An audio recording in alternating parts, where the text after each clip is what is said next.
নমস্কার, সবাই কেমন আছেন? নিশ্চয়ই ভালো আছেন। আমিও ভালো আছি। আমি মিষ্টু আর আমার চ্যানেলে আপনাদের সবাইকে স্বাগত।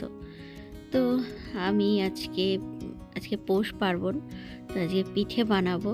তো ভিডিওটা পোস্ট করতে আমার অনেক দেরি হয়ে গেল। তার কারণ মাঝে আসতে পারিনি ইউটিউবে। কত ভিডিও পড়েছিল সেগুলো পোস্ট করতে পারিনি। তো সেগুলোই করতে করতে পৌষ পার্বণের ভিডিওটাও লেট হয়ে গেল।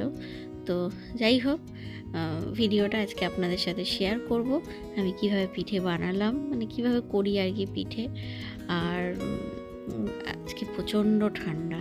পৌষ পার্বণের দিন এত ঠান্ডা পড়েছে যে এখন বাজে হচ্ছে 11:15 বাজে, কিন্তু তাও যেন ঠান্ডা ছাড়ছে না। আর সমানে একটু আলিস্য ভাব লাগছে, মনে হচ্ছে গিয়ে একটু শুই, একটু বসে থাকি, এরকমই মনে হচ্ছে ঠান্ডায়।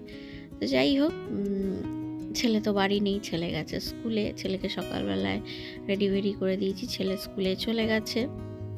প্রচণ্ড ঠান্ডা, আজকে ওর পরীক্ষাও আছে, পরীক্ষা দেবে। তো আমি এখন হচ্ছে চাল বাটছি, চালটা ভিজিয়ে রেখেছিলাম। তো চাল বাটছি, চাল বাটা দিয়ে পিঠে করব। পাটিসাপটা করেছিলাম, পাটিসাপটা আগের দিন করেছিলাম, কিন্তু পাটিসাপটাটার পুরটা দিয়েছিলাম হচ্ছে সন্দেশের পুর দিয়েছিলাম, নারকলের পুর দিইনি। ও বললো খাবে না, বললো ঠিক আছে। বললো আমি খেতে পারবো না, আমার শরীরটা ঠিক ভালো নেই। ঠিক আছে তাহলে সন্দেশ এনে দিও, সন্দেশ দিয়ে করে দেবো। তো বললো ঠিক আছে। তো আর আজকে আমি যেটা করব সেটা হচ্ছে সাজের পিঠে করব। যদিও মাটির সাজ তো আমার নেই, কেননা মাটির সাজে আগে যখন মামুনি ছিল মাটির সাজেই করতাম সাজের পিঠে। তো একদিকে মানে আঁচটা পড়ে, একদিকে পড়ে না। উনুনে যেমনি সুন্দরভাবে হয় সাজের পিঠে, গ্যাসে ঠিক সেভাবে কিন্তু হয় না। তবু যাই হোক, আমি একটা ননস্টিকের ওরকম একটা সাজ কিনে নিয়েছি। তো ননস্টিকের ওই সাজটাতেই আমি পিঠেটা করব। তো চলুন, এখন আমি চাল বাটছি, এরপর আবার রান্নাও আছে। ভাত বসিয়ে দিয়েছি যদি অলরেডি।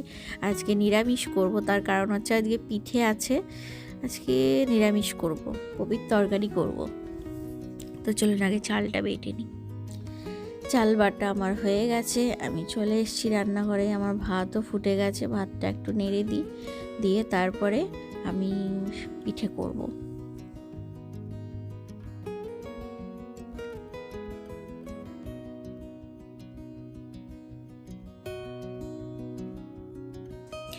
এই হচ্ছে সেই ননস্টিকের ছাঁচ, এটা মামুনি থাকতেই কেনা হয়েছিল। তো মানে তখন থেকে এই ছাঁচেই করা হয় আর কি। তো এটাকে ভালো করে একটুখানি তেল বুলিয়ে নেওয়া হয়, দিয়ে তারপরে পিঠে করি আর কি, সাজের পিঠে। তো যাই হোক, ভালোই ওঠে, খারাপ ওঠে না পিঠে। তো আপনারা দেখতে থাকুন আমি কিরমভাবে করি পিঠেটা।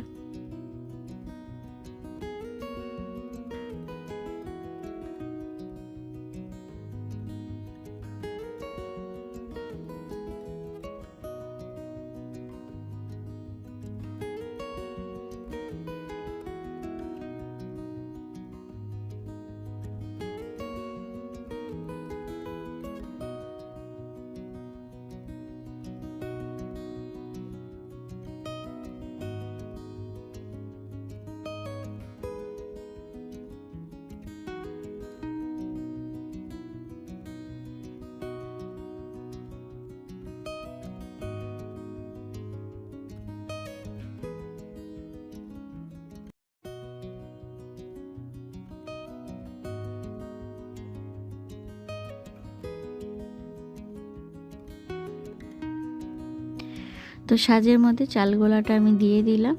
তো এরপর এটাকে আমি চাপা দিয়ে দেবো। প্রথম পিঠেটা হয়ে গেলে আমি ছেলেকে খেতে দেবো, তার কারণ আমার ছেলে খুব ভালো খায় এই পিঠে, গুড় দিয়ে বেশ গরম গরম পিঠে। ও বলেছে আজকে জলখাবারে খাবে। তো চলুন, এটাকে আমি চাপা দিয়ে প্রথম পিঠেটা করে আমি ওকেই দেবো আগে, তারপর আমি পিঠে বানাবো।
তো প্রথম খোলার পিঠে করা আমার হয়ে গেছে, প্লেটে আমি বেড়ে নিয়েছি। দেখুন কি সুন্দর নরম হয়েছে আর বেশ সুন্দর ফোরও ওঠে, ভালোই ফোর ওঠে পিঠে, তো ভালোই হয়। তো মাটির ছাঁচগুলোয় যেরমভাবে মানে কষ্ট করতে হয়, ননস্টিকের ছাঁচে অতটা কষ্ট করতে হয় না, দেবো ঝাপা ঝাপা ফুটে যায়, খুব সুন্দরভাবে হয়ে যায়। তো ওই জন্য আমি মাটির ছাঁচ আর কিনি না, এই ননস্টিকের ছাঁচেই করি।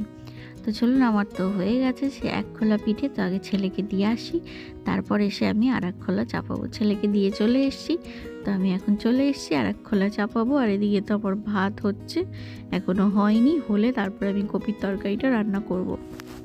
তো চলুন পিঠে করতে থাকি। আজকে সারাদিনই পিঠে করব, কেননা রাতে সেই জাল দেবো। তো ভাত আবার হয়ে গেছে, তো আর গোলাও বেশি নেই, বেশ খানিকটাই পিঠে হয়ে গেছে। প্রথমে এক কৌটো চাল ভিজিয়েছিলাম, তারপরে বললো যে বাবা আসবে, বাবা বললো পিঠে নিয়ে যাবে। আমাকে বলছে তুই পিঠে করবি, আমাদেরকে খাওয়াবি না? আমি বলছি অবশ্যই খাওয়াবো, তুমি এসো, আমি দিয়ে দিচ্ছি। তখন বলছে বুঝতেই তো পারছিস, সরকারি মানুষ, সরকারি চাকরিওয়ালা মানুষ, চাইতে একটু ইয়েই হয়, মানে খারাপ লাগে, তুই তো নিজের থেকে বলবি। আমি বলছি তো আমি জানি তোমাদেরকে দেবো, তো বলার কিছু নেই, যে করা হয়ে যেত তারপর বলতাম বাবা এসো নিয়ে যাও। তো যাই হোক, বাবা ফোন করেছিল, খানিকক্ষণ বাবার সাথে এরকম টুকটাক কথা হলো, দিয়ে এখন আমি পুরো পিঠেটা করবো। বিকেল তো আরেকটু চাল ভিজিয়েছি, যেহেতু বাবাদেরও দেবো, তো আরেকটু চাল ভিজিয়েছি, সেটা বাটবো, বেটে তারপর পিঠেটা করব সন্ধেবেলা, তারপর রাতে একবারে জাল দেব। তো চলুন পিঠেটা করে ফেলি।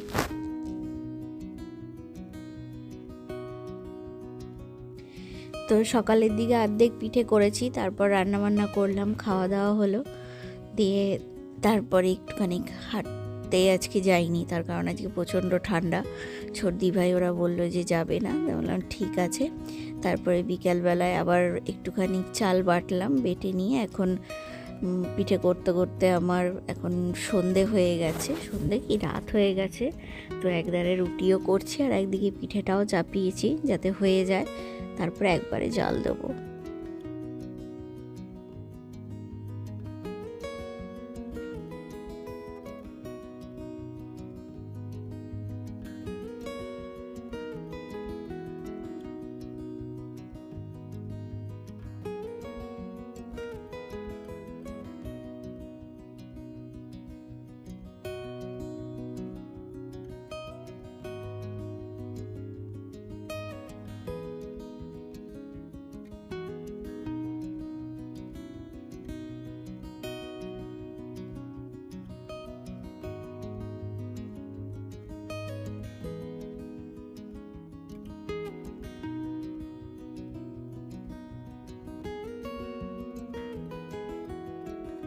সব পিঠেই মোটামুটি করা হয়ে গেছে, আর কিছু বাকি নেই।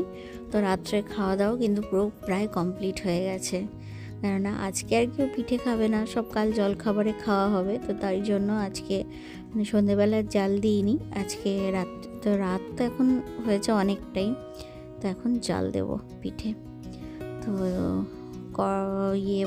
জল বসিয়েছি হাঁড়িতে, আর আমার খুব ঠান্ডা লাগছে প্রচণ্ড, তাই আমি অমনি করছি, ঠান্ডা লাগছে। তো যাই হোক, এখন দুধ কাটবো, তারপরে দুধ গুলবো, তারপর পিঠেগুলোকে সব দুধে চুবিয়ে ভালো করে জাল দেবো পিঠেটা। তো অনেকটাই সময় লাগবে, আপনারা দেখতে থাকুন ভিডিওটা। গতবার পিঠে করেছিলাম তখন বাপির কথা খুব মনে পড়ছিল, কেন তার আগের বার বাপি ছিল, পিঠে করছিলাম যখন, আর বাপি পিঠে খেতে ভীষণ ভালোবাসে।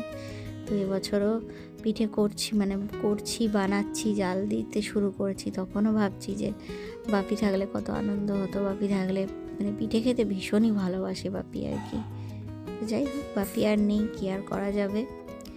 বাপি থাকলে বলতো মিষ্টিটা একটু বেশি করে দিবি, বুঝলি, মিষ্টিটা একটু বেশি করে দিবি, আর আমি রেগে যেতাম। বলছে রাগছিস কেন, অত রাগছিস কেন, একটু মিষ্টিটা দিবি না। আমি যে তোমার সুগার আছে না, তুমি খাবে, তোমার শরীর খারাপ করবে। তখন বলতো কি, ধুর একদিন খেলে কি হবে, ওরকম খাওয়ার থেকে না খাওয়া অনেক ভালো, এরকম বলতো। তো যাই হোক, খুব মানে খাওয়ার জন্য একটু আবদার করতো, মানে পিঠে পুলি আর কি। নাড়ু খেতেও ভীষণ ভালোবাসতো বাপি। তো তো যাই হোক, আমার দুধ গোলা হয়ে গেছে। এবার আমি পাটালিগুলো দিয়ে দেবো, দিয়ে ভালো করে ফুটিয়ে নেবো। তারপরে পিঠেগুলোকে দিয়ে একটু ভালো করে জাল দিয়ে তারপর পিঠে আমার কমপ্লিট একদম। তো দুধ প্রায় ফুটেই গেছে, এবার পিঠেগুলো দিয়ে দেবো সব।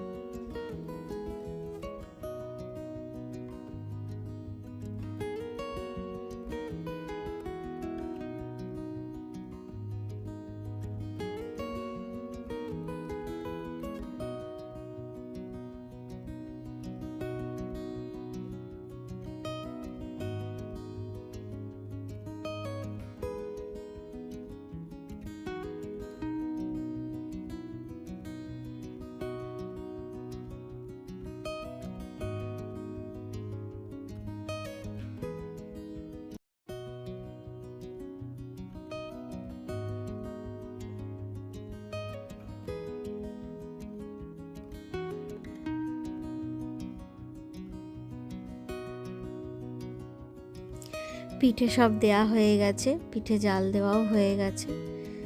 তো যাই হোক, পিঠে করা আমার হয়ে গেছে। তো আজকের ভিডিওটা এখানেই শেষ করছি। আমার ভিডিওটা যদি আপনাদের ভালো লেগে থাকে অবশ্যই লাইক করবেন, শেয়ার করবেন, সাবস্ক্রাইব করবেন, আর পাশে থাকা বেল আইকনটি প্রেস করে দিয়ে অল করে দেবেন। তো tata, bye bye, good night. সবাই ভালো থাকবেন, সুস্থ থাকবেন, সাবধানে থাকবেন।